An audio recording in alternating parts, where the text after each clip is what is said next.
Assalamualaikum warahmatullahi wabarakatuh. Bertemu lagi dengan Pak B.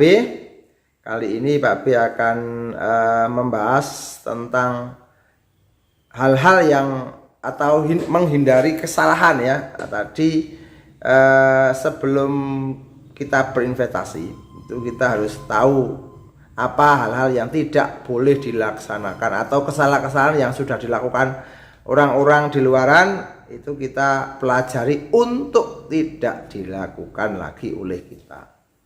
Oke, pertama seperti biasa, pemahaman tentang investasi adalah kita membeli produk apapun dengan harapan kedepannya di waktu yang akan datang itu bisa menghasilkan pemasukan atau capital gain atau keuntungan atau apapun lah namanya, kenaikan harga atau apa. Itu intinya seperti itu, paling sederhananya seperti itu. Jadi beli sekarang untuk masa depan atau harga masa depan itu kita dimulai dari sekarang. Itu namanya investasi ya, clear ya. Jadi yang Pak B sampaikan di konten ini adalah tentang investasi emas. Investasi emas. Saat hal-hal yang perlu dihindari. Kenapa perlu dihindari? Karena kalau ini dilakukan nanti investasi emasnya tidak akan maksimal atau tidak akan berjalan sesuai dengan keinginan kita ya karena emas itu begitu harganya naik sekarang ya, begitu sekarang harganya naik itu FOMO banyak sekali yang mau mengikuti, banyak sekali ya. Investasi emas akhirnya sangat menarik. Bahkan beberapa waktu lalu ketika kita mau beli di Butik Antam atau di Logam Mulia itu tidak ada, karena kita harus order. Karena apa? Saking banyaknya yang ingin beli, karena harganya luar biasa naiknya. Kalau tidak dibilang gila-gilaan ya naiknya luar biasa. Tadinya 600, 700, 800, 900, 1 juta, 200, turun lagi 1 juta, langsung naik 1,4, 1,5 ya, bahkan sampai 1,7 begitu mungkin.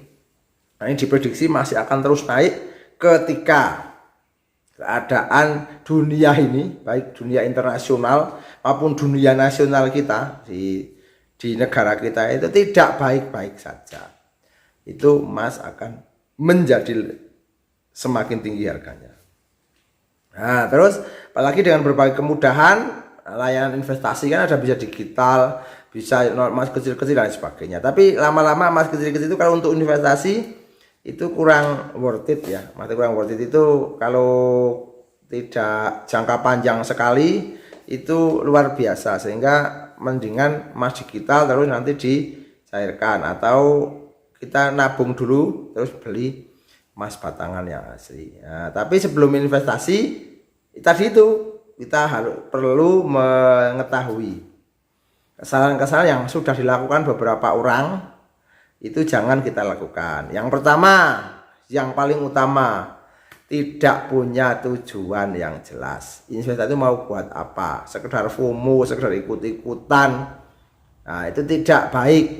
Kita harus punya tujuan yang jelas. Misalnya mau buat menikah, mau buat beli rumah, mau buat pendidikan, untuk daftar haji, untuk umroh, apapun punya tujuan. Sehingga apa? Kita itu punya namanya peta. Jadi peta, kita punya tujuan ke Jakarta. Ke Jakarta itu jaraknya 600 km misalnya. Harus membutuhkan berapa rupiah untuk BBM. Persiapannya seperti apa dan berapa lama persiapannya. Sama dengan itu. Mau umroh misalnya, mau untuk pendidikan. Pendidikan itu 1 juta. Waktunya masih 3 tahun. Misalnya 3 tahun itu kan berarti kalau per bulan kan berarti 36 bulan. Berarti 1 bulannya 3 juta. Nah, kan seperti itu. Itu contoh. Nah, harus punya tujuan. Jadi tidak punya tujuan itu harus dihindari. Yang kedua, beli produk yang salah. Nah, ini hati-hati sekali. Emas itu belilah emas batangan. Kalau Anda mau untuk investasi, beli emas batangan. Titik. Ya. Emas batangan bisa dalam bentuk fisik maupun bentuk digital. Kalau mau untuk berhias, ya, berhias sambil investasi, katakanlah beli emas perhiasan, tapi ya itu harus jangka panjang, dilindungi dengan baik, jangan sampai kusam. Nanti kalau kusam bentuknya udah rumit, nanti begitu dijual kembali itu pasti pihak pedagang emas itu pasti akan punya cara-cara untuk menurunkan harga. Ini kusam, ini pembuatannya rumit sekali, ini bahkan tidak ada suratnya misalnya, kan begitu ya. Nah itu, jadi beli produk yang salah itu jangan sampai. Kita mau apa? Kalau kita mau fokus investasi yo emas batangan. Yang ketiga, terlalu melihat fluktuasi harga emas. Nah, ini kalau Anda yang tidak menggunakan uang dingin mungkin akan tiap hari memantau harga itu. Nggak usah beli, simpan, lupakan. Karena emas itu adalah jangka panjang. Ingat ya, jangka panjang. Akan dinikmati hasilnya itu setelah 5 tahunan. Kalau cuma 1-2 tahun itu tidak begitu. Kecuali kayak kemarin itu ya, misalnya beli di tahun 2023 dijual di 2024. Itu luar biasa naiknya. Ya. Terus yang keempat, nah tadi kan terlalu melihat fluktuasi, tidak usah, karena jangka panjang itu beli, simpan, lupakan. Ingat ya, beli, simpan, lupakan. Lupakan itu maksudnya tidak diingat-ingat, nanti ketika mau nganu lagi yo lihat harga beli lagi. Misalnya 1 bulan sekali yo pas hari itu aja. Oh mungkin geser 2 hari atau geser 1 mingguan nggak apa, tapi di bulan itu. Bulan sekarang, bulan besoknya, sampai tujuannya tadi. Nah, tidak usah dilihat terus karena kita bukan pedagang emas tapi investor emas. Beda ya, kalau perdagangan tiap hari begitu kita kan, kalau perdagangan itu kan beli di harga yang murah, jual di harga yang tinggi, beli di harga yang murah, jual di harga yang tinggi, seperti itu perputarannya uang, seperti itu. Kalau investor bukan, investor itu meletakkan dana hari ini digunakan untuk masa depan. Terus yang selanjutnya, beli di tempat yang salah. Ya, tadi sudah beli produk yang salah, beli di tempat yang salah. Beli di tempat yang terpercaya.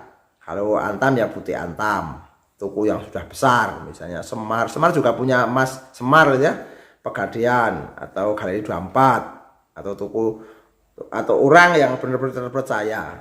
Jangan sampai salah toko, nanti pas mau jual sudah nggak ada misalnya. Itu terjadi pada emas perhiasan. Pada saat itu wah luar biasa gemerlap, tapi beberapa tahun yang akan datang toko itu sudah tidak ada, sudah tidak beroperasi. Itu kan kita yang rugi ya.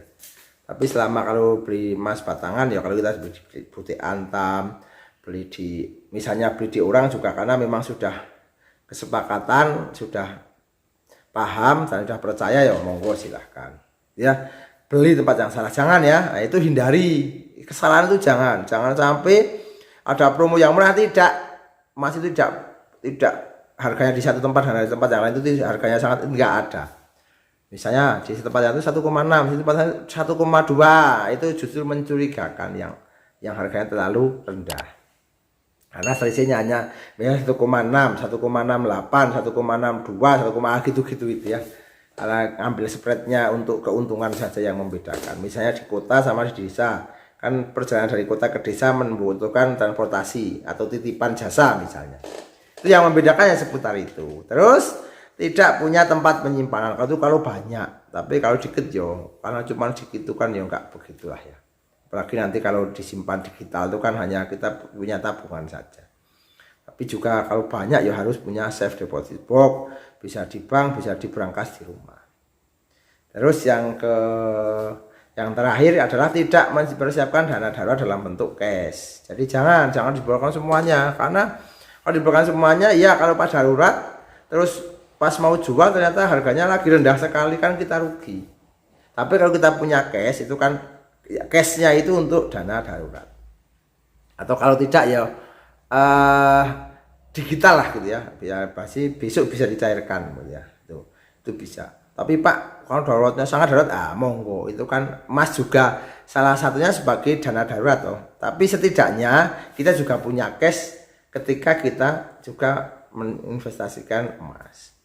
Begitu, kesalahan-kesalahan itu jangan sampai dilakukan, yaitu tidak mempunyai tujuan, beli produk yang salah, terlalu melihat fluktuasi harga, beli di tempat yang salah, tidak punya tempat penyimpanan yang aman, dan juga tidak mempersiapkan dana darurat sewaktu-waktu butuh.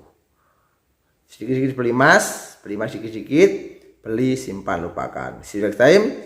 Jangan lupa like, subscribe, dan komen jika konten ini bermanfaat. Assalamualaikum warahmatullahi wabarakatuh.